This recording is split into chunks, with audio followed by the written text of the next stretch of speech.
हाँ बच्चों, कैसे? बढ़िया, सब फिट हो? तो कल जो पढ़ा वो तुम लोगों ने रिवाइज किया होगा एनसीईआरटी से। कल अपन ने अंतःस्रावी तंत्र वाले चैप्टर में शुरुआती परिचय से संबंधित कुछ चर्चाएं की थी, और ग्लैंड में हम लोगों ने हाइपोथैलेमस से शुरुआत की थी, है ना। तो आज अपन हाइपोथैलेमस को पूरा करके आगे मास्टर ग्लैंड की तरफ बढ़ेंगे, है ना। तो कल बात की कि हाइपोथैलेमस जो है वो अग्र मस्तिष्क का भाग है। इसको प्रोसेनसिफेलॉन भी बोलते हैं, प्रोसेनसिफेलॉन। और इसमें भी हाइपोथैलेमस किसका पार्ट है? Diencephalon, diencephalon. तो कल आपको मैंने एक डायग्राम से समझाया था कि हाइपोथैलेमस के अंदर कुछ न्यूरॉन्स होते हैं।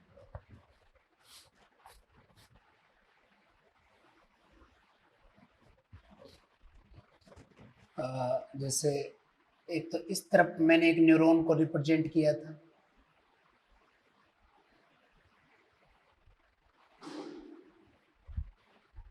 और यहाँ से जो है इनफंडिबुलम के थ्रू ये मास्टर ग्लैंड कनेक्टेड थी। और कुछ न्यूरॉन मैंने इस तरफ भी आपको समझाए थे जो डायरेक्टली मास्टर ग्लैंड के पोस्टीरियर भाग के अंदर आते हैं। दो ग्रुप थे ऐसे। और यहाँ पे मैंने आपको बताया था पोर्टल सिस्टम होता है, पोर्टल सिस्टम। तो आप लोग देखें कि जो मास्टर ग्लैंड का एडिनो हाइपोफाइसिस वाला पार्ट है, चलो इसको थोड़ा सा मैं डिटेल से दोबारा ही बना देता हूँ ना, पूरा अच्छे से दोबारा ही आपको मैं समझा देता हूँ कि ये हाइपोथैलेमस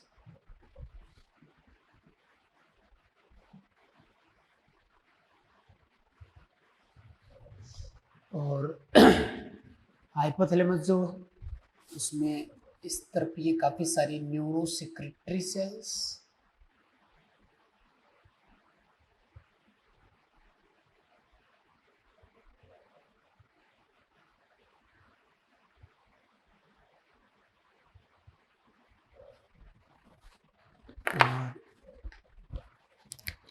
हाइपोथैलेमस की तरफ ब्लड सप्लाई करने के लिए एक आर्टरी, एक धमनी जा रही है, और ये यहाँ पर एक कैपिलरी बेड का निर्माण कर रही है, जिसके साथ जो है वेन जुड़ी हुई है। और ये हाइपोफाइशियल वेन पोर्टल सिस्टम का हिस्सा है, जो गति करके किस में आ गई है? मास्टर ग्लैंड में। इस हाइपोथैलेमस के नीचे जो है इनफंडिबुलम नाम का एक वृंत है, और उसी वृंत से मास्टर ग्लैंड जो है वो जुड़ी हुई रहती है। इसको कल अपन ने क्या बोला था? पीयूष स्टाल्क या वृंत, या इसी को बोलते हैं इनफंडिबुलम।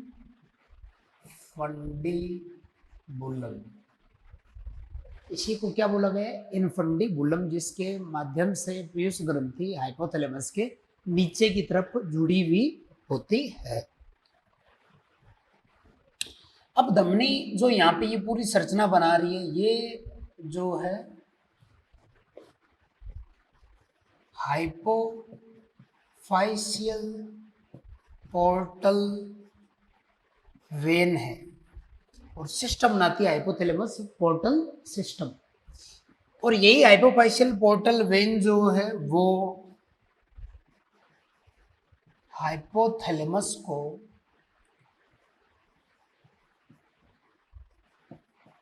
पीयूष ग्रंथि के एडिनो हाइपोफाइसिस से जोड़ती है। ये क्वेश्चन आपको पूछा जाएगा कि ना पीयूष ग्रंथि के एडिनो हाइपोफाइसिस या एंटीरियर पिट्यूटरी को, अग्र पीयूष को हाइपोथैलेमस से कौन जोड़ता है? तो हाइपोथैलेमस को इससे जोड़ने इसको हाइपोथैलेमस से जोड़ने के लिए हाइपोफाइशियल पोर्टल वेन या सिस्टम वर्क करता है। अब ये जो तंत्रिका स्त्रावी सेल्स हैं, ये कुछ हार्मोन रिलीज करती हैं,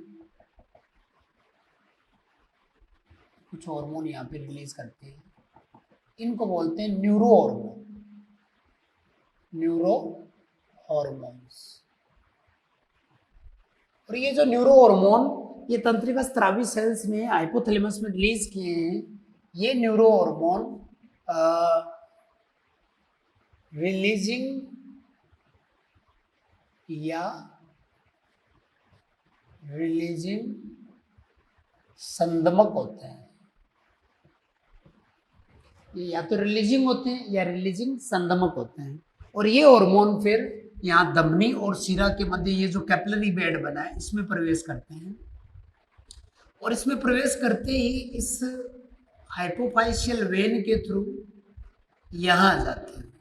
अब यहाँ पे देखो, इस तरफ भी वेन है, इस तरफ भी वेन है, ये वेन पीयूष ग्रंथि से बाहर आ रही है, तो इसी को पोर्टल सिस्टम कहा गया कि दोनों तरफ वेन है, या उस जिस वेन के दोनों तरफ कैपिलरी बेड हो।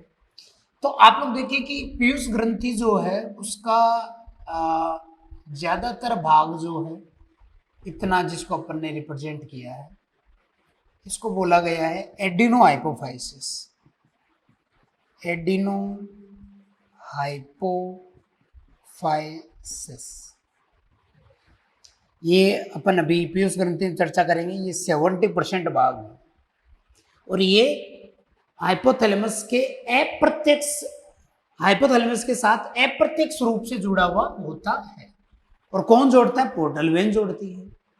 लेकिन पीयूष ग्रंथि का ये जो हिस्सा है इस तरफ वाला, इसको बोलते हैं न्यूरो हाइपोफाइसिस, न्यूरो हाइपोफाइसिस, जो इसका 25% भाग है, और ये डायरेक्टली यह हाइपोथैलेमस से डायरेक्टली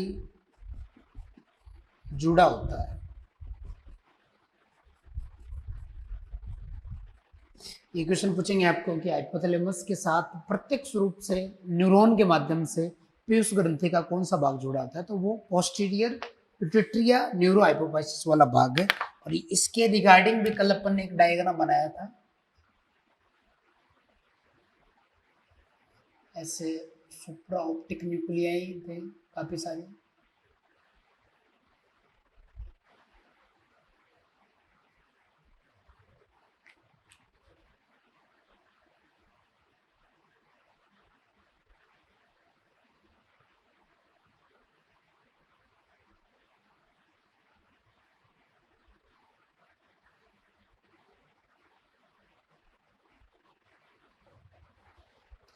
इसको अपन ने नाम दिया था सुप्रा ऑप्टिक न्यूक्लियाई।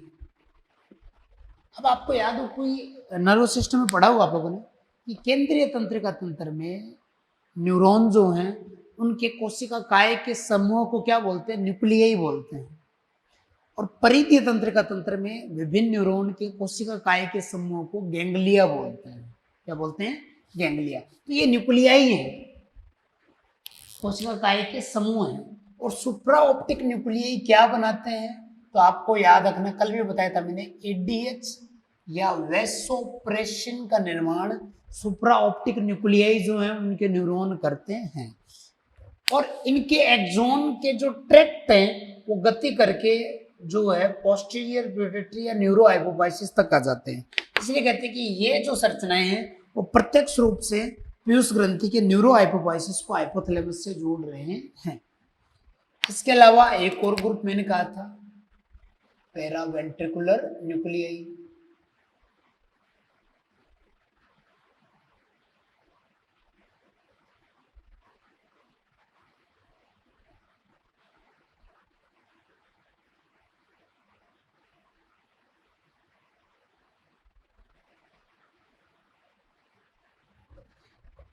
तो इसको क्या बोलेंगे, पैरा वेंट्रिक्युलर न्यूक्लियाई।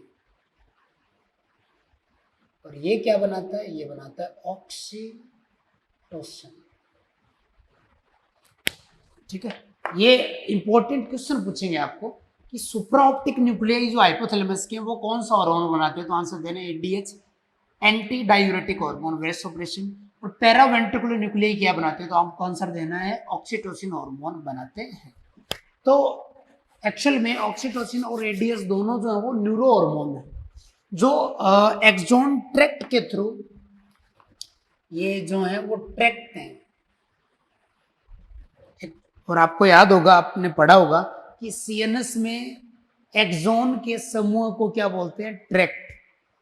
और पीएनएस में एक्सोन के ट्रैक्ट को एक्सोन के समूह को बोलते हैं नर्व। याद है आपको थोड़ा बहुत? तो एक चीज दोबारा रिपीट कर दूं मैं, केंद्रीय तंत्रिका तंत्र में न्यूरॉन के कोशिका काय के समूह को बोलते हैं न्यूक्लियाई, और पीएनएस में बोलते हैं गैंग्लिया। इसी तरीके से केंद्रीय तंत्रिका तंत्र में एक्सोन के समूह को बोलते हैं ट्रैक्ट, और पीएनएस में बोलते हैं नर्व। ये चीज आपको याद रखनी है। तो क्योंकि ये सीएनएस का पार्ट है तो एक्सोन के समूह को क्या बोल दिया, ट्रैक्ट।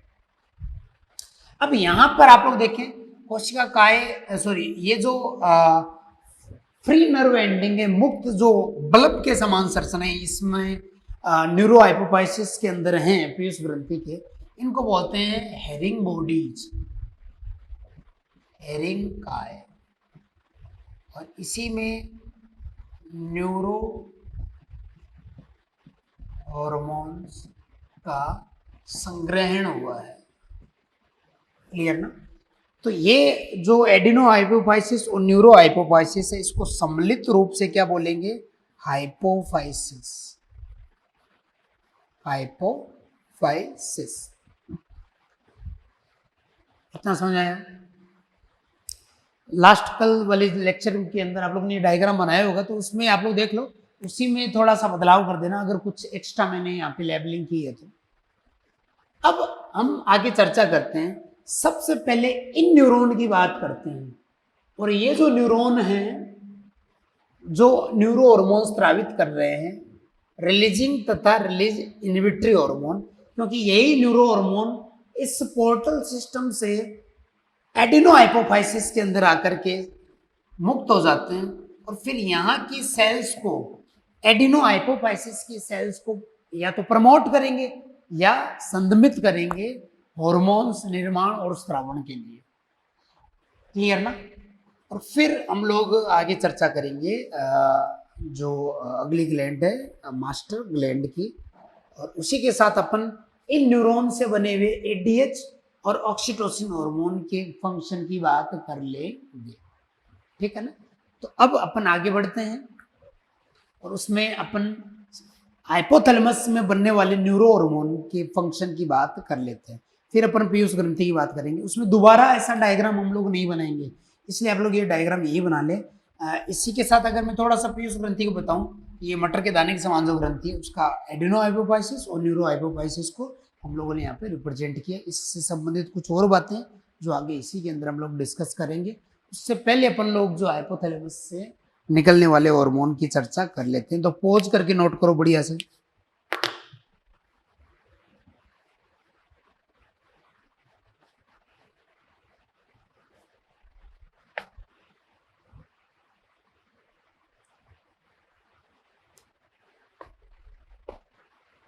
ठीक है, चलो।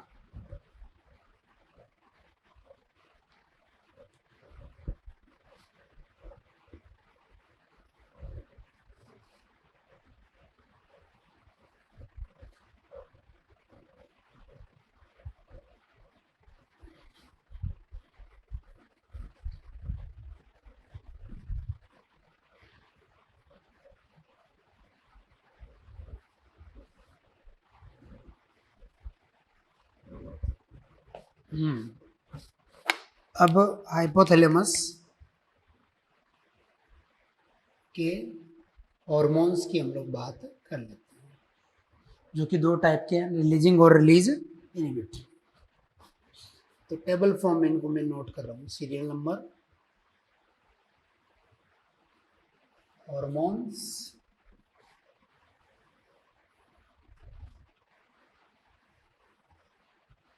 और इनका कार्य।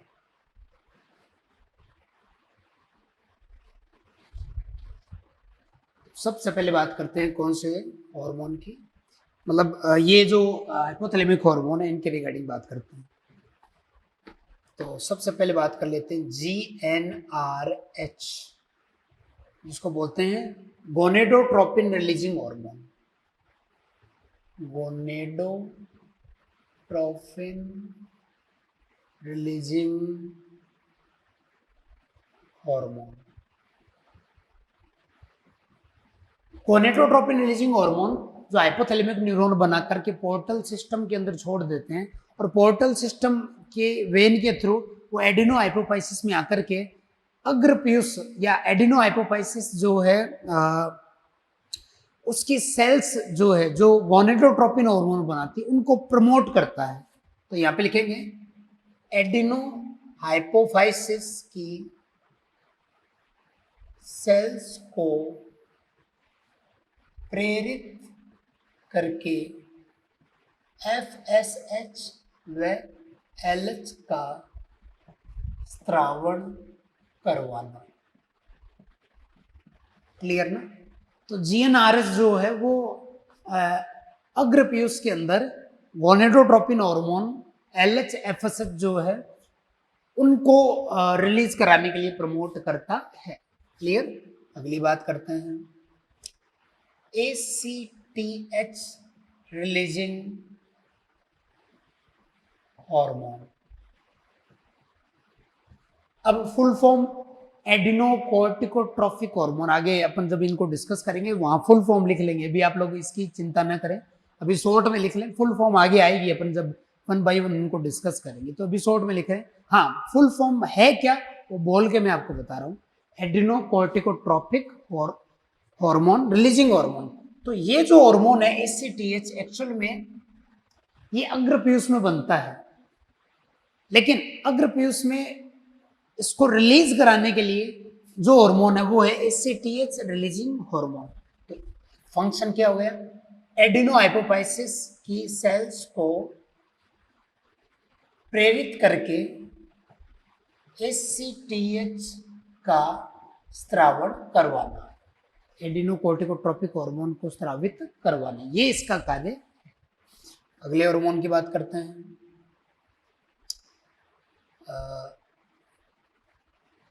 Prolactin releasing hormone. Prolactin releasing hormone ये अग्रपीयूष या एडिनो हाइपोफाइसिस की सेल्स को प्रेरित करके प्रोलैक्टिन का स्त्रावण करवाता है। इतना काम इसका भी याद रखना है। फिर अगला प्रोलैक्टिन रिलीज संदमक हार्मोन, इसको डोपामाइन भी बोलते हैं, डोपामाइन।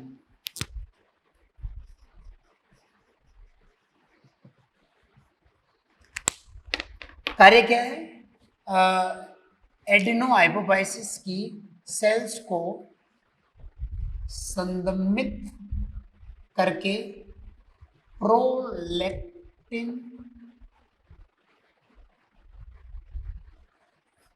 के स्त्राव को रोकना। क्लियर ना? तो प्रोलैक्टिन रिलीजिंग हार्मोन प्रमोट करा रहा है एडिनो हाइपोफाइसिस की सेल्स को प्रोलैक्टिन को छोड़ने के लिए, और दूसरी तरफ प्रोलैक्टिन रिलीज संदमक हार्मोन उल्टा काम कर रहा है, डोपामाइन है ये, और ये हाइपोथैलेमस ये एडिनो हाइपोफाइसिस की सेल्स को रोक रहा है ताकि वो क्या रिलीज ना करे, प्रोलैक्टिन। ठीक है, अगली बात करते हैं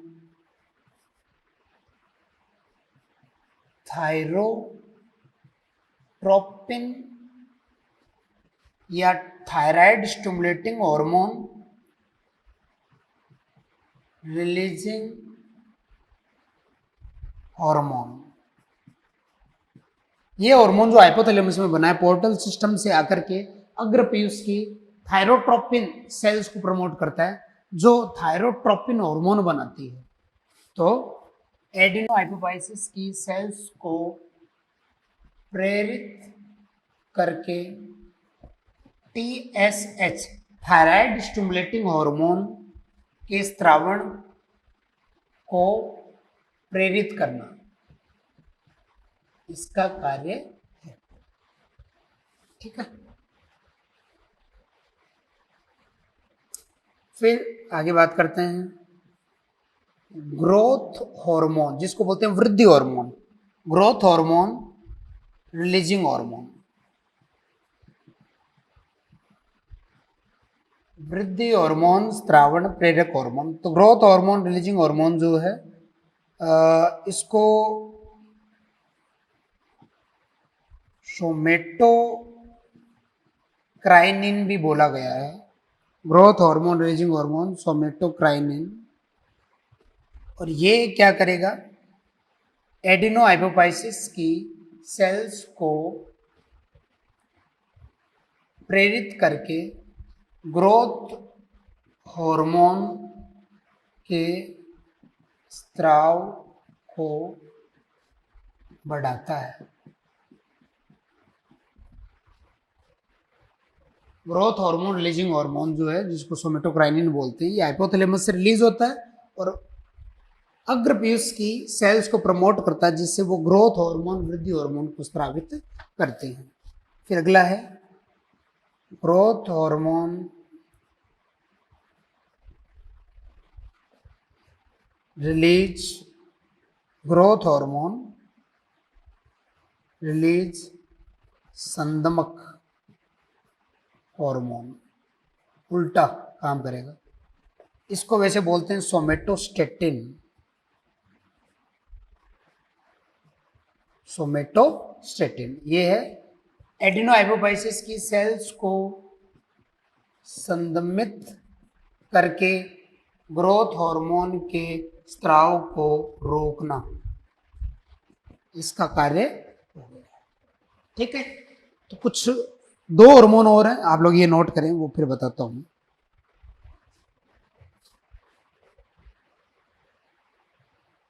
कर लिया, चलो।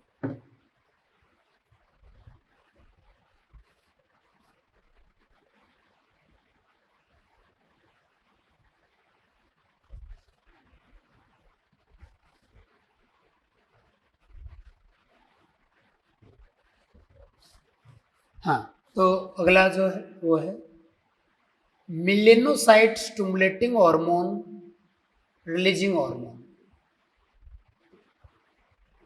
रिलीजिंग हार्मोन, तो यह MSH के स्त्रावण को प्रेरित करता है ना। मिलेनोसाइट स्टिमुलेटिंग हार्मोन जो एडिनो हाइपोफाइसिस में बनता है मध्य पीयूष में, तो वहां की सेल्स को प्रमोट करता है, जिससे MSH जो है वहां से रिलीज होता है। और MSH रिलीजिंग संदमक हार्मोन भी होता है। संदमक हार्मोन यह MSH के स्त्रावण को संदमित करता है।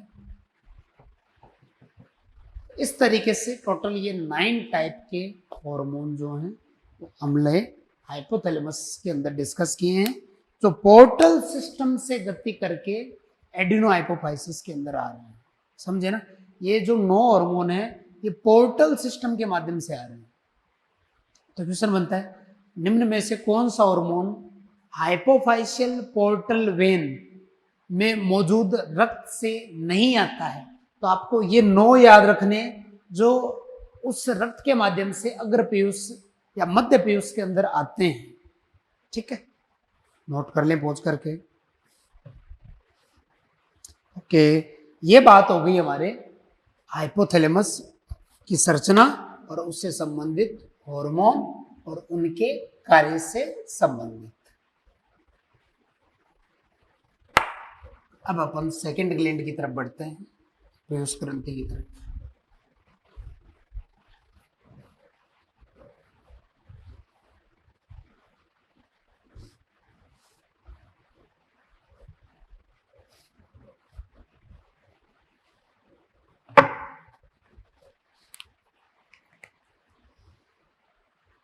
ग्लैंड नंबर 2 है पीयूष ग्रंथि।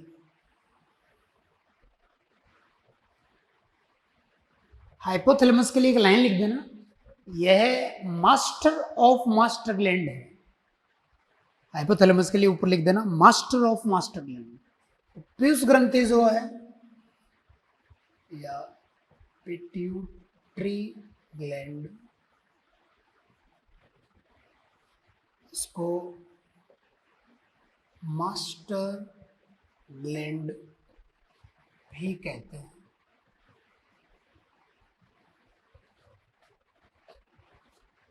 तो इसकी बात करते हैं। यह मटर के दाने के समान है।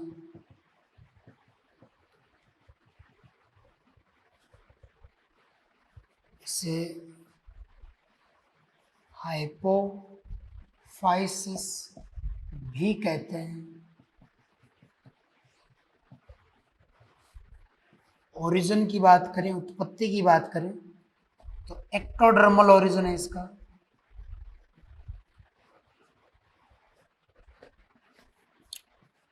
लोकेशन की बात करें तो यह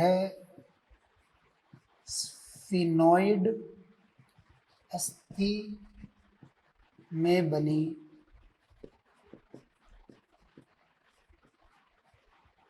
सेला टर्शिका, बताया था ना आपको मैंने, सेला टर्शिका में स्थित होती है।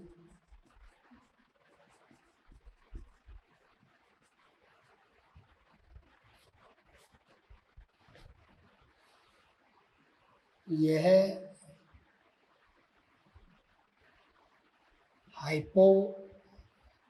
यह इनफंडीबुलम नामक संरचना से हाइपोथैलेमस, ये इनफंडीबुलम नामक संरचना द्वारा हाइपोथैलेमस से जुड़ी होती है।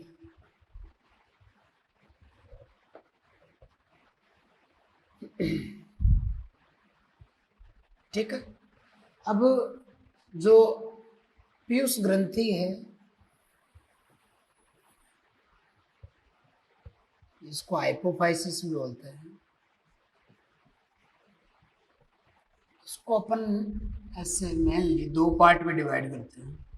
एक तो है एडिनो हाइपोफाइसिस, ठीक है, और एक है न्यूरो हाइपोफाइसिस। एडिनो हाइपोफाइसिस जो है वो पीयूष ग्रंथि का 70% भाग है, और न्यूरो हाइपोफाइसिस ये कल भी शायद डिस्कस किया था अपन ने, ये 25% भाग है। अब एडिनो हाइपोफाइसिस जो है इसके अंदर दो पार्ट अपन डिस्कस करते हैं। एक तो होता है पार्स डिस्टलिस और एक है पार्स नर्वोसा, और इसको बोलते हैं पार्स इंटरमीडिया,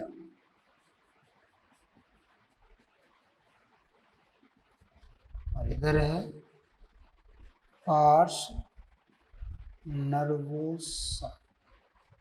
तो पार्स डिस्टलिस को अग्र पीयूष भी कहा गया है, अग्र पीयूष, एंटीरियर पिट्यूटरी इंग्लिश में, इंटरमीडिया को मध्य पीयूष, और इसको पश्च पीयूष कहते हैं। हालांकि मनुष्य में, ह्यूमन के अंदर मध्य पीयूष लगभग गायब हो जाता है और वो अग्र पीयूष के साथ ही चिपक जाता है, उसी का हिस्सा बनता है। तो मनुष्य की पीयूष ग्रंथि के अंदर मेनली दो ही भाग है, अग्र पीयूष और पश्च पीयूष। ठीक है ना? तो इस फ्लो चार्ट को नोट करें।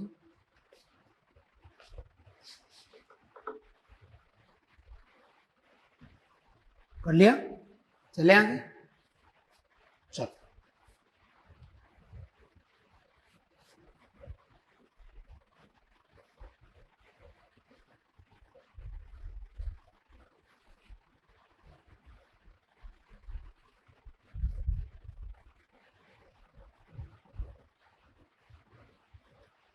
कुछ पॉइंट्स वहां मैंने बताए थे आपको हाइपोथैलेमस के साथ ही, कि एडिनो हाइपोफाइसिस को हाइपोथैलेमस से कौन जोड़ता है? पोर्टल सिस्टम जोड़ता है, प्रत्यक्ष रूप से नहीं जुड़ा होता है।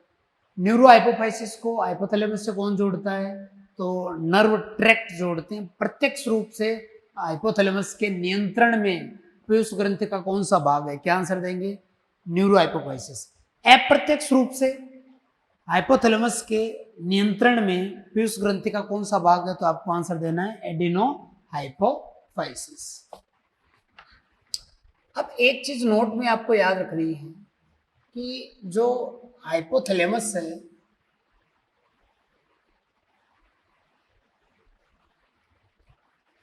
इससे एक संरचना नीचे की तरफ एक प्रवर्ध निकलता है ऐसे, और एक प्रवर्ध जो है वो भ्रूणीय परिवर्धन के दौरान ही बक्कल केविटी या ओरल केविटी जो है, मुखगुहा,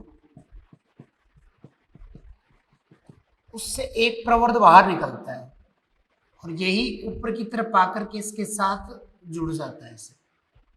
तो ये जो प्रवर्ध ऊपर की तरफ ओरल कैविटी से आके निकलता है, इसको बोलते हैं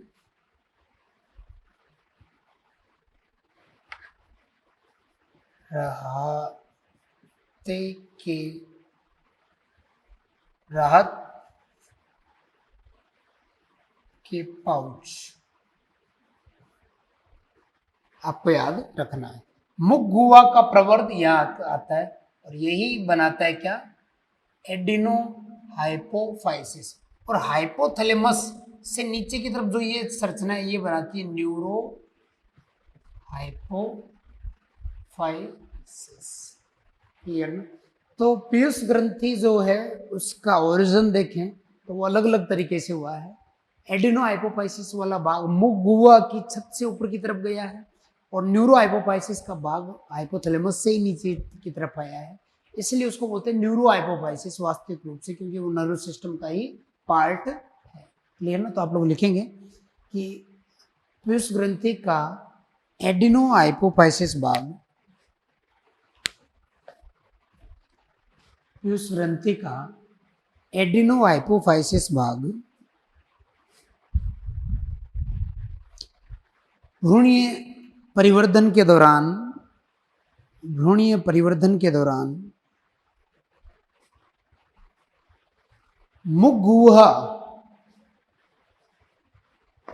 मुखगुहा की ही एक अतिवृद्धि से बनता है, जिसे राहत के पाउच कहते हैं।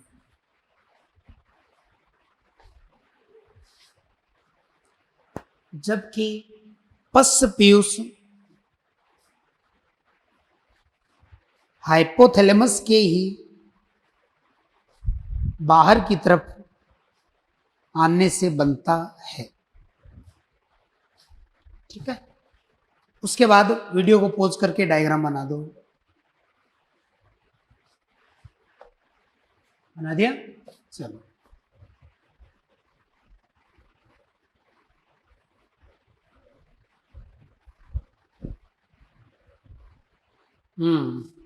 अब हम जैसे अब पीयूष ग्रंथि का डायग्राम तो हम लोग समझ चुके ही हैं, है ना? अभी पहले अपन ने डायग्राम बनाया था।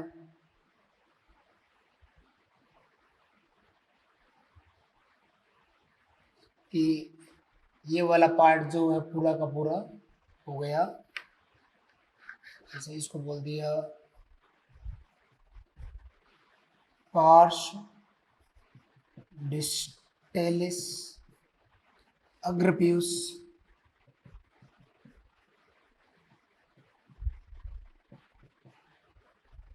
ये है पार्श इंटरमीडिया मध्यपियूस, फिर ये है पार्श नर्वोसा पश्पियूस, है ना। तो पार्स डिस्टेलिस और पार्स इंटरमीडिया को सम्मिलित रूप से आप लोग क्या बोलोगे, एडिनो हाइपोफाइसिस, और ये वाला हो गया न्यूरो हाइपोफाइसिस, है ना। और ऊपर की तरफ ये क्या है, हाइपोथैलेमस। तो ये पूरा पार्स डिस्टलिस पार्स इंटरमीडिया अप्रत्यक्ष रूप से पोर्टल सिस्टम से जुड़ा होता है, इसके नियंत्रण में होता है हाइपोथैलेमस के। और ये पार्स नर्वोसा प्रत्यक्ष रूप से हाइपोथैलेमिक न्यूरॉन के नियंत्रण में होता है। ठीक है, नोट कर लें ये भी।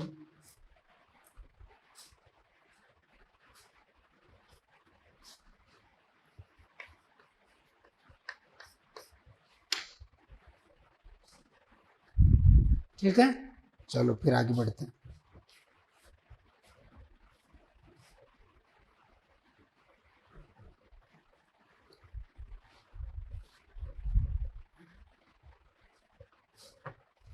अब अपन पीयूष ग्रंथि के हॉर्मोन्स की बात करेंगे, और उसमें भी सबसे पहले एडिनो हाइपोफाइसिस के हार्मोन। और एडिनो हाइपोफाइसिस में भी सबसे पहले अपन चर्चा करेंगे किसकी, पार्श डिस्टेलिस के हॉर्मोन्स। पार्श डिस्टेलिस के हॉर्मोन कौन कौन से हैं, तो पहले उनके नाम में लिख देता हूं। जैसे एक है ग्रोथ हार्मोन, वृद्धि हार्मोन। दूसरा है thyroid stimulating hormone, thyroid stimulating hormone,